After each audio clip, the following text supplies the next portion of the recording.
Meesho product. ఇది ఏంటంటే మనం ఆల్రెడీ కిచెన్స్లో కానీ ఏదైనా ప్యాక్స్ ఓపెన్ చేస్తూ ఉంటాం.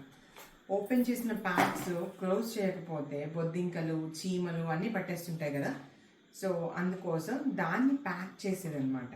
లైక్ మన స్టాప్లర్ లాగా ఇది యూజ్ అవుతుంది. దీన్ని పోర్టబుల్ సీలింగ్ మెషిన్ అంటారు. సో ఇది ఎలా ఉంటుందంటే, ఇది మనం దీన్ని ఇలా ప్రెస్ చేసి ఇలా రెండు టచ్ అవుతాయి కదా, ఇలా ఇలా గీసామనుకో ఆ రెండు అటాచ్ అవుతుంది.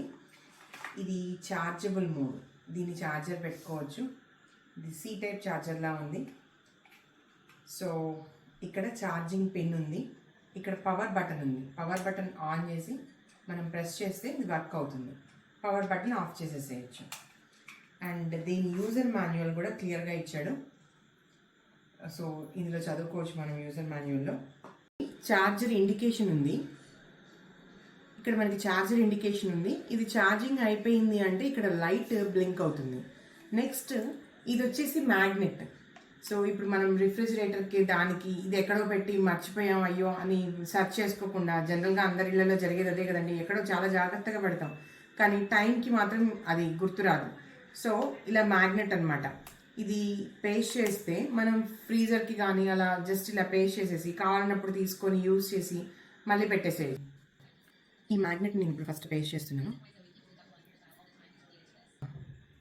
అలైన్ చేసుకోండి. ఇది నేను పేస్ట్ చేసి ఫ్రీజర్కి పేస్ట్ చేస్తున్నాను. చూసారా ఎలా అటాచ్ అయిందో. సో మ్యాగ్నెట్ ఉంది, దీనికి ఇలా పెట్టేసుకోవచ్చు. మనం కావాలన్నప్పుడు యూజ్ చేసేసి మళ్ళీ ఇలా పెట్టేసుకోవచ్చు. సో ఎక్కడ దాన్ని స్టోర్ చేయాలి అని అదేం లేదు. ఇక్కడ లోపల చూడండి, ఒక షార్ప్గా ఒకటి ఐటమ్ కనిపిస్తుంది కదా, ఒక నిడిల్ లాగా ఉంది. నిడిల్ కూడా కాదు, చిన్నపాటి రంపంలాగా ఉంది. దాంతో మనం దీన్ని కట్ చేయొచ్చు. ఇప్పుడు ఇది నేను ఇంతకుముందు కట్ చేస్తాను. ఇక్కడ చూడండి ఏం కటింగ్ లేదు కదా. ఇప్పుడు నేను దీన్ని కట్ చేస్తాను. ఇదేమో కట్టరు, ఇదేమో పేస్ట్. సో ఈ చిన్నదాన్ని ప్రెస్ చేసి పెట్టుకోవాలి. ఇక్కడ ఏం కట్టర్ లేదు. దీన్ని ఇప్పుడు నేను ఇలా పెట్టాను. దీన్ని ఇలా ప్రెస్ చేసి నేను లాగుతున్నా. ఇది చూసారా చినిగింది. సో నేను పూర్తి కట్ చేస్తున్నా. కట్ అయిపోయింది. దీన్ని పేస్ట్ చేసి ట్రై చేద్దాం. ఇప్పుడు ఇది పేస్ట్ చేసేది బిగ్ బటన్. సో ఫోల్డ్ చేసి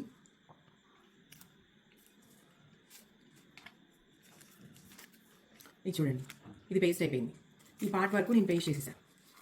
సో ఆల్రెడీ ఏమన్నా లైక్ బొంబాయి రవ్వ కానీ, ఇడ్లీ రవ్వ కానీ, మినపప్పు కానీ ఏదైనా మనం కట్ చేసుకుంటాం, బిస్కెట్స్ కానీ, మళ్ళీ వెంటనే దీన్ని ఇలా క్లోజ్ చేసేసుకోవచ్చు. ఇది చాలా యూస్ఫుల్ ప్రోడక్ట్. మీషోలో చాలా రీజనబుల్ ప్రైస్కి దొరుకుతుంది. సో అందరూ యూటిలైజ్ చేసుకోండి. Bye bye friends.